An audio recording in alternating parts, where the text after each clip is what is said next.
El 5 de noviembre de 2021, Amichai Chikli, ministro israelí de Asuntos de la Diáspora Judía y de lucha contra el antisemitismo, acusó a Zohran Mamdani, recién elegido alcalde de Nueva York, de apoyar a Hamás y llamó a los judíos de la ciudad a regresar a Israel.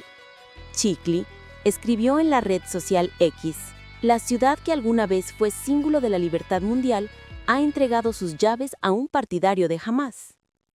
Según Chikli, las opiniones de Mamdani no difieren mucho de las de quienes asesinaron a 3.000 estadounidenses hace 25 años, en referencia a los atentados terroristas del 11 de septiembre de 2001.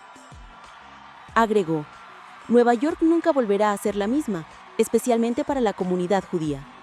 Hago un llamado a los judíos de Nueva York a considerar seriamente a Israel como su nuevo hogar".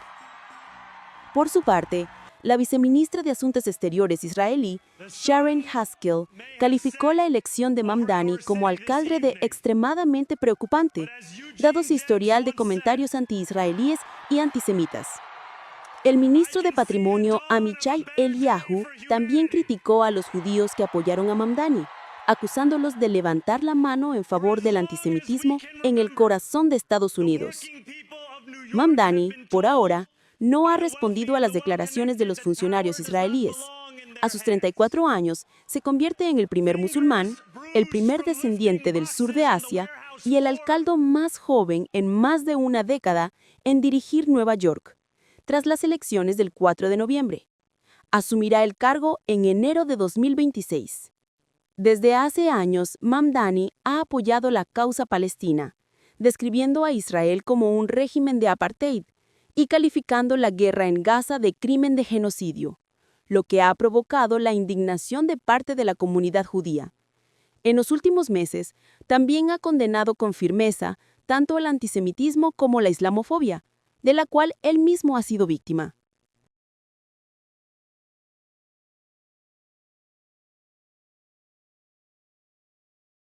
Recientemente, el ministro de Defensa de Israel, Israel Katz, declaró que el ejército israelí llevará a cabo la destrucción de los túneles pertenecientes a la organización armada Hamás y eliminará a los miembros de este grupo en las zonas de la Franja de Gaza controladas por Israel sin ninguna restricción. Esta información se dio a conocer en medio de los rumores de que Israel estaría considerando permitir que los combatientes de Hamás atrapados en Rafah se retiren hacia las áreas de Gaza controladas por el propio grupo. Katz precisó en un comunicado que la política de Israel en Gaza es transparente. Las Fuerzas de Defensa de Israel, FDI, están llevando a cabo operaciones destinadas a destruir el sistema de túneles y eliminar a los combatientes de Hamás en la zona amarilla bajo control israelí, sin estar sujetas a ningún tipo de limitación. El ministro también subrayó que el objetivo de Israel no solo consiste en recuperar los cuerpos de todos los rehenes fallecidos, sino también en desarmar a Hamás y desmilitarizar por completo la Franja de Gaza. Según las estimaciones israelíes, alrededor de 200 combatientes armados de Hamás se encontrarían actualmente escondidos en túneles situados bajo las zonas del sur de Gaza controladas por las FDI, incluido Rafah. Se considera que estos combatientes no pueden retirarse hacia las áreas bajo control de Hamás sin salir de los túneles, lo que podría hacer que fueran detectados por los soldados israelíes. Estados Unidos, según se informa, estaría presionando a Israel para que permita el paso seguro de estos combatientes, como parte de los esfuerzos para impulsar la siguiente fase del marco de alto fuego en desarrollo basado en el plan de la administración Trump. Sin embargo, el primer ministro israelí, Benjamin Netanyahu, afirmó que Israel no concederá un corredor seguro a los combatientes de Hamás. Por su parte, el jefe del Estado Mayor de las Fuerzas de Defensa de Israel, el teniente general Eyal Zamir, habría propuesto a los dirigentes políticos permitir la salida de estos combatientes desde Rafah, con la condición de que Hamás entregue el cuerpo del teniente Hadar Goldin, quien murió combatiendo contra Hamás en Gaza en 2014 y cuyo cuerpo sigue retenido por el grupo hasta la fecha. Un giro inesperado está redefiniendo la situación en la Franja de Gaza. Hamás y la Autoridad Palestina, AP, han alcanzado un acuerdo histórico para establecer un comité tecnocrático temporal que administre Gaza. Esta medida se considera el primer rayo de esperanza para los esfuerzos de reconstrucción y ayuda humanitaria en una tierra devastada. Sin embargo, detrás de este aparente panorama de reconciliación diplomática, se esconde un nudo complicado. Israel ha declarado repetidamente que no reconocerá ninguna estructura administrativa mientras Hamás no se haya desarmado por completo, por temor a que se trate simplemente de vino viejo en odres nuevos. El 4 de noviembre, Moussa Abu Marzouk, miembro de alto rango de Hamas, declaró en una entrevista con el canal Al Jazeera que Hamas y la Autoridad Palestina, AP, habían llegado a un acuerdo para establecer un comité temporal encargado de administrar Gaza en nombre de la AP. Según Abu Marzouk, este comité será responsable de supervisar los pasos fronterizos y las fuerzas de seguridad en Gaza y estará encabezado por un ministro perteneciente a la Autoridad Palestina. Sin embargo, no precisó si esta decisión ha sido aprobada por Estados Unidos y la propia AP, lo que deja aún incierto el grado de validez real del acuerdo. En las últimas semanas, el movimiento Hamas ha evitado hacer declaraciones públicas sobre la composición del comité que supervisará los asuntos civiles en Gaza, como parte del plan de la Casa Blanca para poner fin al conflicto en la región. Según fuentes de medios árabes, uno de los candidatos propuestos para encabezar el comité es el ministro de Salud de la Autoridad Palestina, Mahed Abu Ramadán. Sin embargo, se informa que Israel ha rechazado esta nominación. El señor Abu Marzouk también señaló que Israel sigue negándose a permitir que las fuerzas de las Naciones Unidas operen en las zonas de Gaza actualmente bajo su control. Esto contradice el borrador de resolución presentado por Estados Unidos ante el Consejo de Seguridad de la ONU, cuyo objetivo principal es desplegar una fuerza internacional para estabilizar la situación en Gaza.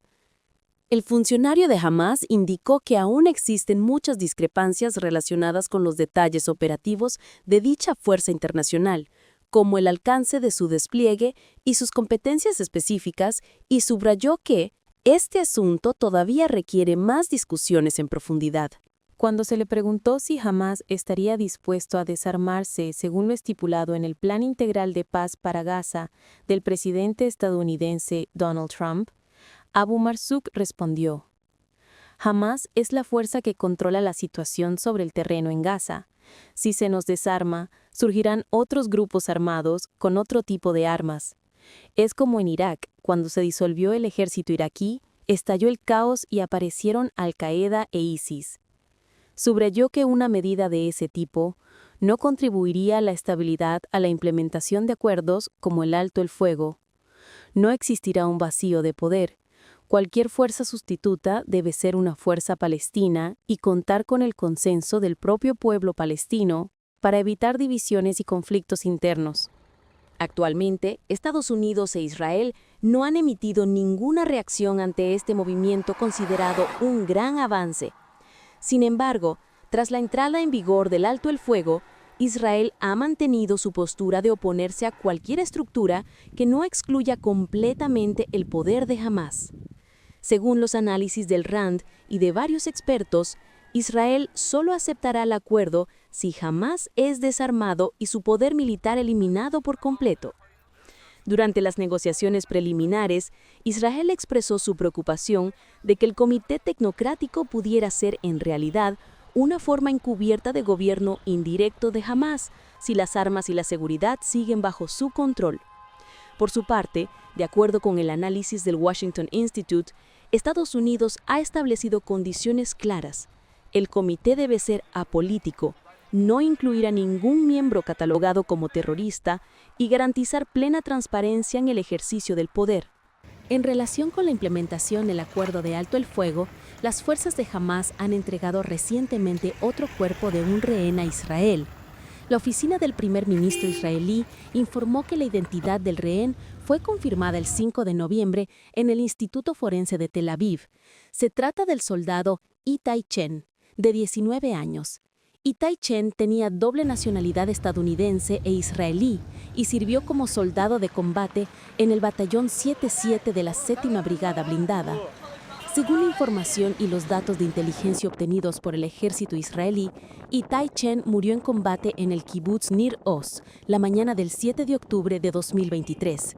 De este modo, conforme al acuerdo de alto el fuego, aún quedan 7 cuerpos de rehenes que Hamas deberá devolver a Israel. Mientras tanto, aunque el alto al fuego ha sido establecido y aplicado durante casi un mes, el Programa Mundial de Alimentos PMA y varias organizaciones humanitarias advierten que la situación humanitaria sigue siendo crítica. En concreto, el PMA informó que durante las 4 semanas de tregua, la cantidad de ayuda humanitaria entregada a Gaza solo ha cubierto el 50% de las necesidades urgentes de la región. Necesitamos llegar a 1.6 millones de personas con raciones completas. Necesitamos acceso total. Necesitamos que todo se mueva con rapidez. Estamos en una carrera contra el tiempo. Los meses de invierno se acercan, la gente sigue sufriendo de hambre y las necesidades son abrumadoras. En cuanto a nuestra situación actual, hemos avanzado unos pasos, pero no tanto como nos gustaría. Por eso insistimos en la importancia de tener acceso y en la urgencia de abrir los puntos de cruce fronterizos del norte, porque eso nos permitiría llegar rápidamente al norte de Gaza, donde sabemos que las necesidades alimentarias son elevadas. Y la situación de seguridad alimentaria es crítica. Todavía solo tenemos 2 puntos fronterizos operativos. Esto limita gravemente la cantidad de ayuda que el PMA y otras agencias pueden introducir para estabilizar los mercados y atender las necesidades de la población. Llevar alimentos al norte sigue siendo difícil. Un gran obstáculo es el cierre continuo de los cruces del norte hacia la Franja de Gaza. Los convoyos de ayuda están obligados a seguir una ruta lenta y complicada desde el sur. En lugar de llegar directamente desde los puntos de cruce del norte, tenemos que conducir todo el trayecto desde el sur, atravesando territorios difíciles y carreteras e infraestructuras dañadas. En el resto de Gaza, la cantidad de alimentos que llega sigue siendo insuficiente. En 3 semanas y media desde el alto el fuego, el PMA ha entregado 20.000 toneladas métricas de asistencia alimentaria. Eso representa aproximadamente la mitad de lo necesario para satisfacer las necesidades alimentarias de la población en Gaza. Para poder distribuir a gran escala, el PMA necesita que todos los cruces estén abiertos, especialmente los del norte. También es fundamental tener acceso completo a las principales carreteras de Gaza para permitir que los alimentos se transporten de manera rápida y eficiente a donde más se necesitan. Creemos que la mayoría de los hogares con los que hemos hablado solo están consumiendo cereales, legumbres y raciones de alimentos secos, lo cual no es suficiente para sobrevivir por mucho tiempo. Carne, huevos, verduras y frutas se consumen muy raramente. Ha habido una relativa mejora o una disminución en los precios de la mayoría de los alimentos tras el anuncio del alto el fuego, en comparación con septiembre y la primera semana de octubre, pero se esperaban más reducciones. Sin embargo, los precios siguen siendo más altos que en febrero de 2025 y que los niveles previos al conflicto. Según la Oficina de Comunicación del Gobierno de Gaza, administrado por Hamás, un total de 3.203 camiones ingresaron a Gaza durante el periodo comprendido entre el 10 y el 31 de octubre. Mientras tanto, las organizaciones humanitarias palestinas afirman que la cantidad de ayuda entregada a Gaza solo cubre entre 1/4 y 1/3 parte de las necesidades reales. Por su parte, las autoridades locales de Gaza señalan que en promedio, el Programa Mundial de Alimentos, WPF, y las organizaciones humanitarias han vuelto a pedir a las autoridades israelíes que levanten de inmediato el bloqueo y permitan el libre ingreso de la ayuda humanitaria a la Franja de Gaza, con el fin de evitar graves consecuencias humanitarias ante la llegada del invierno. Los palestinos que se han visto obligados a abandonar sus hogares en Han Younes se preparan para enfrentar un invierno severo, y muchos temen que los refugios actuales no les permitan resistir los próximos meses de frío y lluvias intensas. El invierno, no queremos hablar del invierno, porque el miedo es muy grande. Nuestras tiendas están completamente desgastadas. No podemos, no sabemos qué hacer. No soy solo yo. La mayoría de las tiendas en la escuela están destrozadas. Solo decimos que Dios tenga misericordia de nosotros en este invierno. Antes solíamos rezar para que llegara la lluvia. Ahora rezamos para que no llueva, para no sufrir. Seguramente pueden ver la situación en la que estamos. Es desesperada. No hay tiendas adecuadas, ni agua adecuada, ni comida adecuada, ni dinero suficiente. La situación económica en general está en ruinas. Estoy herida. Recibí una bala en el estómago mientras estaba en la escuela y pasé entre 1 semana y 10 días allí. La situación es muy difícil. No podemos vivir así. Necesitamos tiendas. Esto no es aceptable. A quienes puedan oírme, ojalá alguien me escuche. Intenten conseguirnos tiendas. Tráigannos por cualquier medio tiendas. No podemos vivir. Basta ya de la injusticia que estamos sufriendo en contra de nuestra voluntad. No podemos. Por Dios, no somos capaces de hacer nada. Pedimos a Dios, antes que a nadie, que permita que las personas de buen corazón se solidaricen con nosotros y nos traigan tiendas. Al menos eso. Después de nuestras experiencias anteriores, nos estamos preparando y tenemos mucho miedo por el invierno, las lluvias, porque el estado de nuestras tiendas es realmente trágico. Como pueden ver, las tiendas están desgastadas y los refugios se han deteriorado. Durante 2 o 3 años hemos estado siendo desplazados de un lugar a otro con las mismas tiendas y los mismos refugios. La situación es muy difícil, es crítica. Pueden ver con sus propios ojos que las tiendas están rotas, solo están instaladas como una protección contra el sol. Ni siquiera tenemos los medios para repararlas. Y las tiendas, como saben, están agotadas y son caras. Cuestan entre 1.500 y 2.000 shekels, aproximadamente entre 460 y 613 dólares.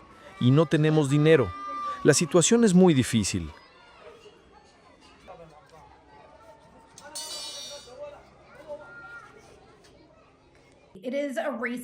En este momento es una carrera contra el tiempo. Se estima que alrededor de 1,5 millones de personas necesitan asistencia urgente en materia de refugio. En Oriente Medio, el clima cambia con mucha rapidez. Pasa de ser caluroso, como hoy, a frío y lluvioso en cuestión de días. Por eso sabemos que el tiempo se acaba para introducir los materiales de refugio de emergencia que puedan proteger a la población de la exposición a los elementos.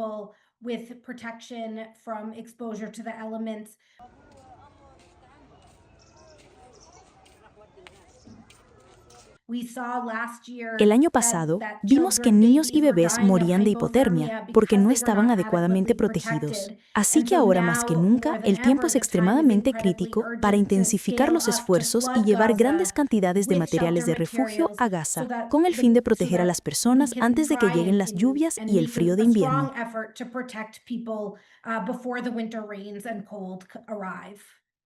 Entre las ruinas devastadas de Gaza, millones de personas siguen luchando por sobrevivir en frágiles tiendas de campaña, esperando con ansias cada raro envío de ayuda humanitaria.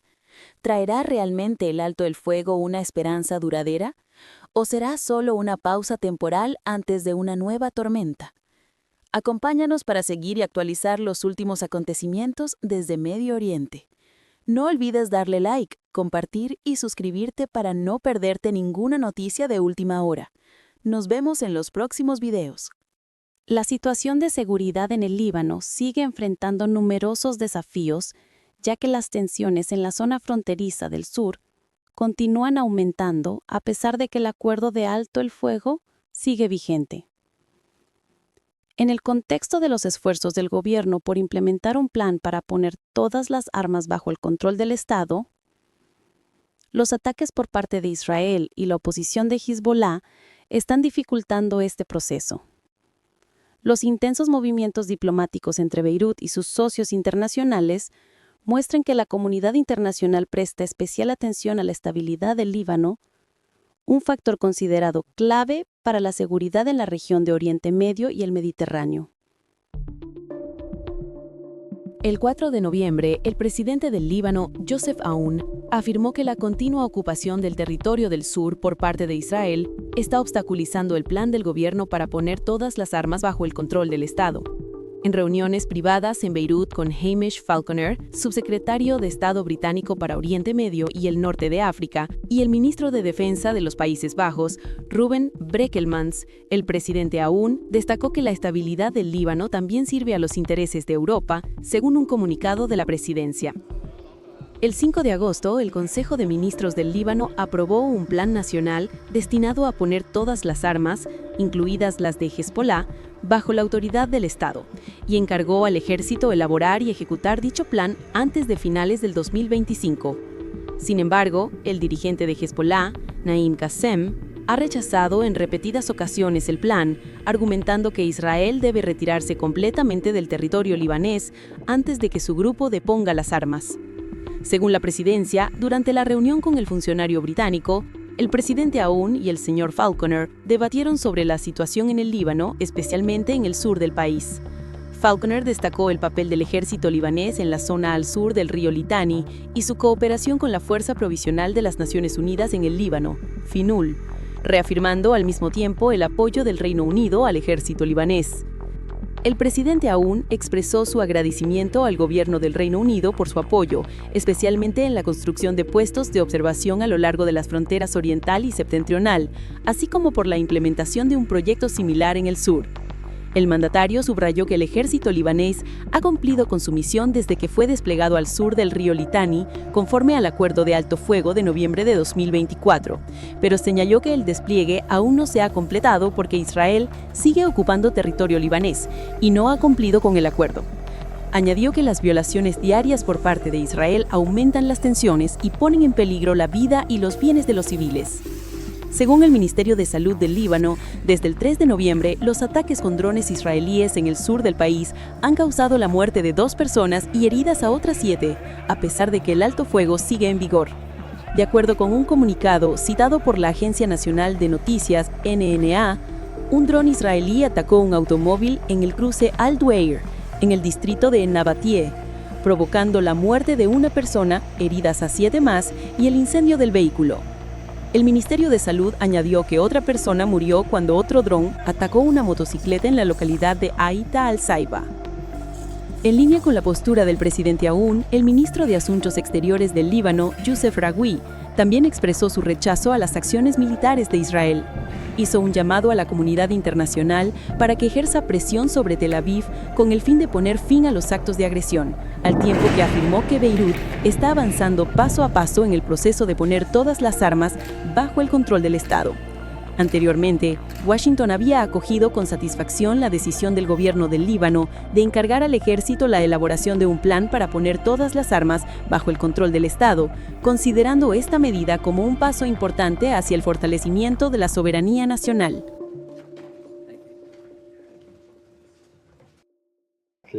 El gobierno de Líbano ha tomado una decisión muy importante relacionada con el desarme de Hezbollah y ha aceptado la propuesta de Estados Unidos para reforzar el alto el fuego con Israel. ¿Podría usted comentar al respecto? Sí, lo que puedo decir es que Estados Unidos acoge con satisfacción la decisión del gobierno libanés de encargar a las Fuerzas Armadas del Líbano la elaboración de un plan para poner todas las armas bajo el control del Estado antes de que finalice este año. Se trata de un paso importante hacia la reafirmación de la soberanía del Líbano. Seguimos de cerca los acontecimientos en el Líbano. El enviado especial Tam Barrak ha dejado claro lo que el presidente necesita ver. Mientras Hezbollah sigue armado, las palabras no bastan. Las Fuerzas Armadas del Líbano deben comprometerse y actuar ahora para aplicar plenamente la decisión del gobierno. La credibilidad del gobierno libanés depende de su capacidad para combinar principios con hechos. Una pregunta rápida. El ministro de Asuntos Exteriores de Irán, Abbas Araghchi, dijo que esta decisión del gobierno libanés fracasará. ¿Tiene algún comentario al respecto? ¿Y podría decirnos si el embajador Barak tiene previsto visitar el Líbano? Sobre ese asunto no tengo nada que anunciar por adelantado. Él ha mantenido conversaciones en múltiples ocasiones con todas las partes interesadas en la región, como hemos mencionado públicamente aquí. Lo que sí puedo reiterar en relación con su otra pregunta es que acogemos con satisfacción esta decisión y, como ya he dicho, tras esa declaración necesitamos ver acciones que correspondan a los principios que ellos mismos han expuesto. Por lo tanto, necesitamos hechos, no solo principios. Sé que ha dicho que Estados Unidos seguirá de cerca la situación. Pero EEUU no es un actor pasivo en el contexto libanés. Ha sido muy activo. En el futuro, ¿seguirá Estados Unidos desempeñando un papel de mediador? ¿Tendrá también un papel de ejecución? Es decir, ¿puede decirnos hasta qué punto se implicará Estados Unidos en el proceso de desarme de Hezbollah que intenta llevar a cabo el Líbano? Sí, evidentemente hemos visto las conversaciones específicas mantenidas por el embajador Tom Barrack, nuestro enviado especial para la región. También hemos visto los comentarios sobre Líbano realizados desde este foro, tanto en el presente como en el pasado, en relación con nuestro papel específico.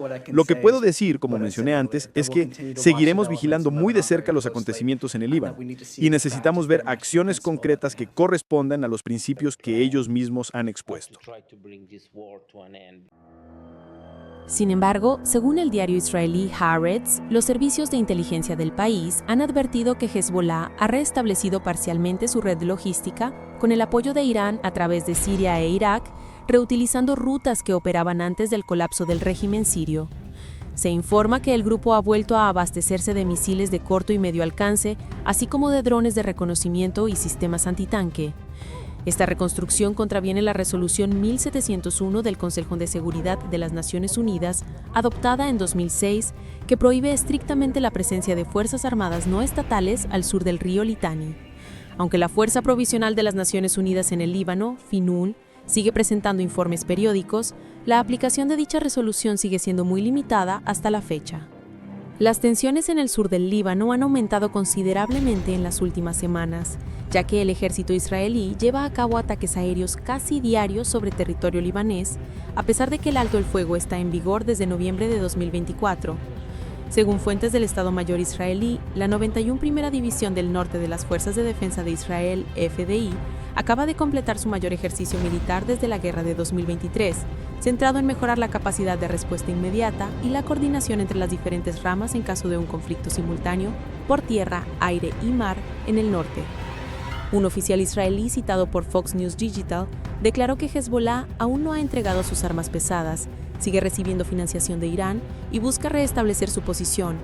El oficial también afirmó que el ejército israelí no esperará otro 7 de octubre, en alusión al ataque de Hamás que desencadenó la guerra en Gaza. El 3 de noviembre, las FDI confirmaron haber eliminado a 2 comandantes de la Fuerza Radwan, la unidad de élite de Hezbollah, en ataques llevados a cabo en Nabatier y Aita Ashab, zonas que se cree albergan puestos de observación y redes de inteligencia del grupo.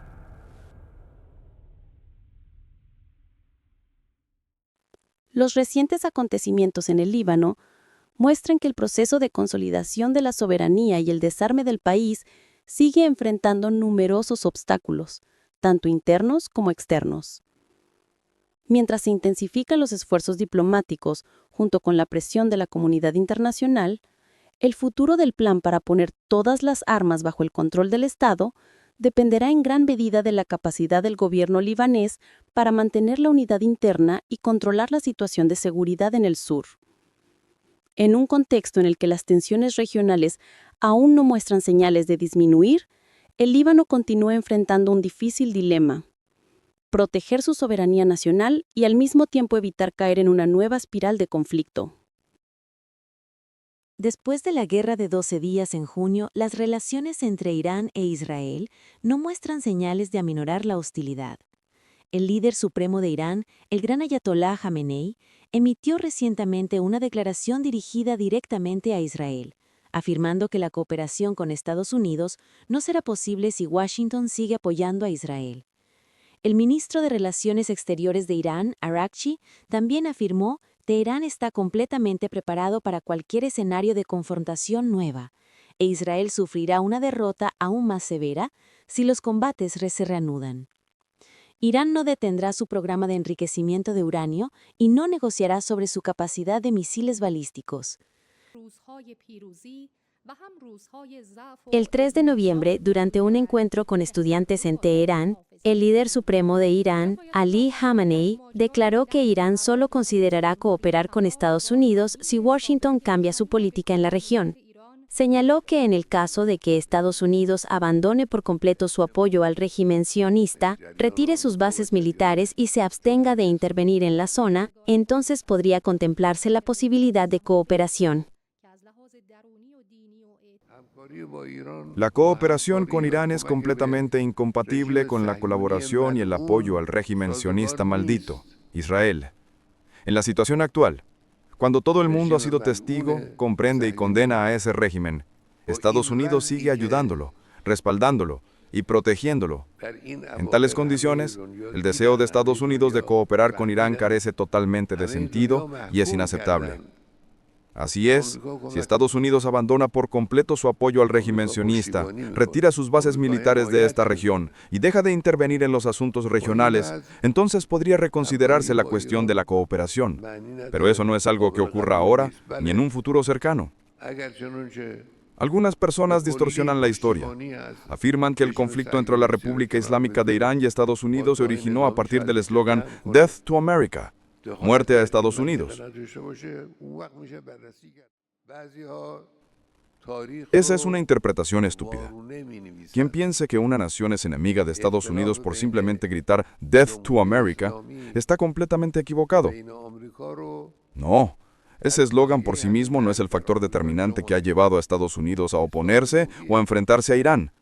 El problema real radica en la oposición fundamental e irreconciliable, una contradicción esencial de intereses entre dos frentes opuestos, el frente de Estados Unidos y el frente de la República Islámica de Irán. A mediados de junio, Israel lanzó una campaña de bombardeos sin precedentes contra Irán, lo que llevó a que Estados Unidos atacara a 3 instalaciones nucleares iraníes el 22 de junio. Imágenes satelitales publicadas por Maxar Technologies y Planet Labs mostraron que las instalaciones de enriquecimiento de uranio en Natanz y el Centro de Tecnología Nuclear de Isfahan sufrieron graves daños tras los ataques aéreos.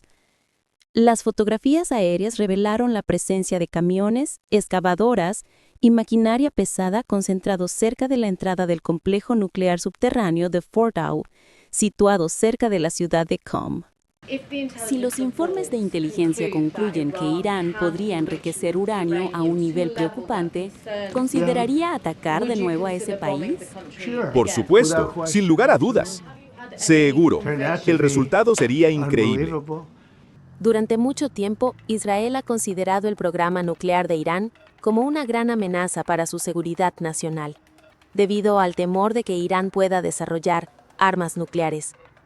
Además, Teherán siempre ha expresado preocupación por el apoyo de Irán a grupos armados hostiles a Israel, como Hezbollah y Hamás, lo que aumenta las tensiones y amenaza la seguridad israelí.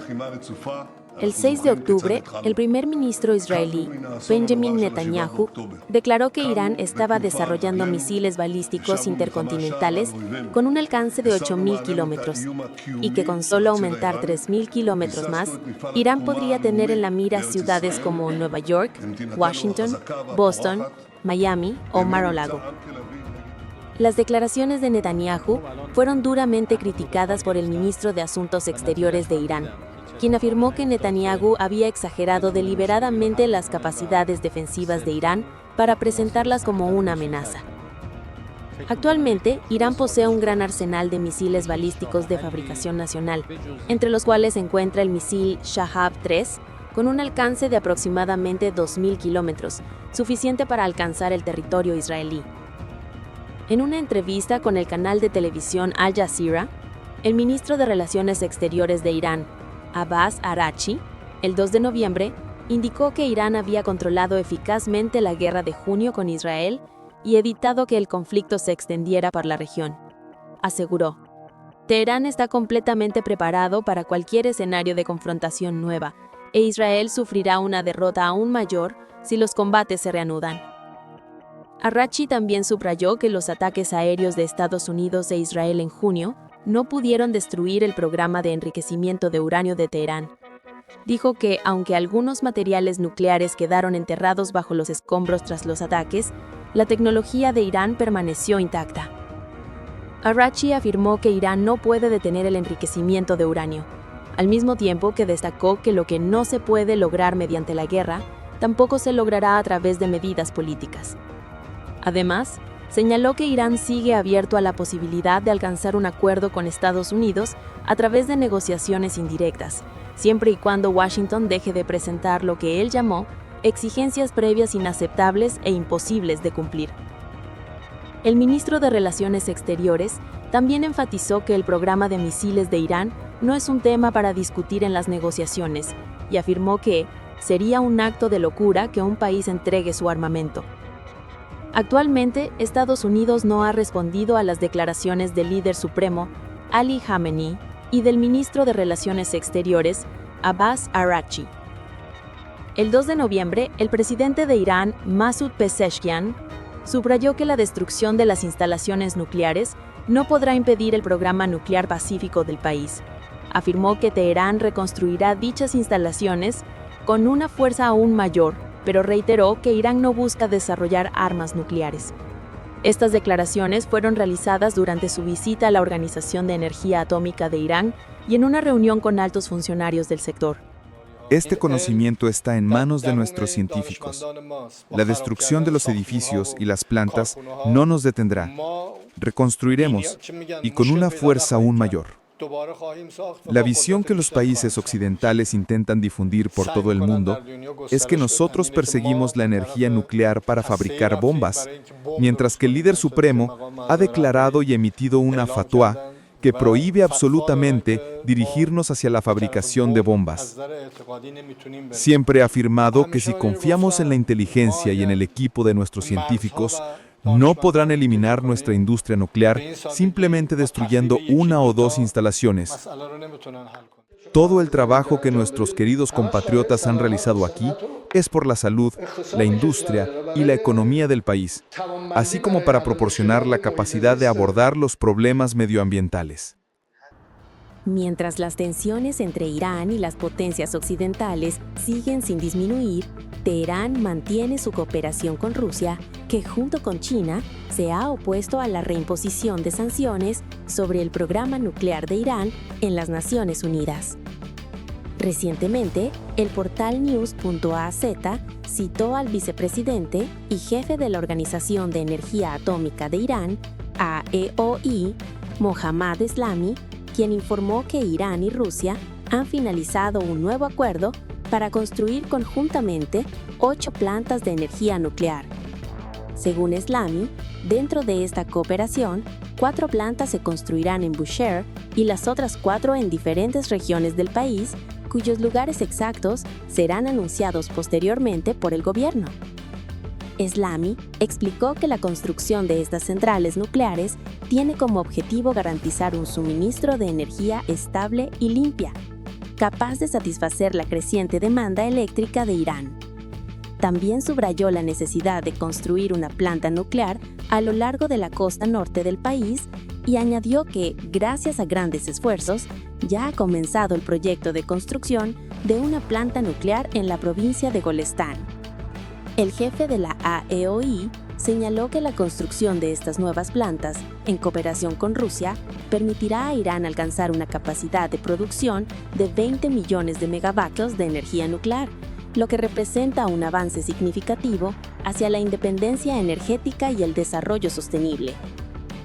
Omán, país que en múltiples ocasiones ha sido sede de las rondas de negociaciones nucleares entre Estados Unidos e Irán, ha instado a ambas partes a retomar pronto las conversaciones luego de que el proceso se viera interrumpido por el conflicto entre Israel e Irán y los ataques aéreos estadounidenses contra instalaciones nucleares de Teherán en junio. Durante una sesión del Diálogo de Manama, organizado por el Instituto Internacional de Estudios Estratégicos, IISS, en Bahrein, el ministro de Asuntos Exteriores de Omán, Badr al-Busaidi, expresó su deseo de reanudar las conversaciones entre Irán y Estados Unidos, al tiempo que hizo un llamado a los países del Golfo para reforzar el diálogo con Irán y con otras naciones consideradas rivales en la región.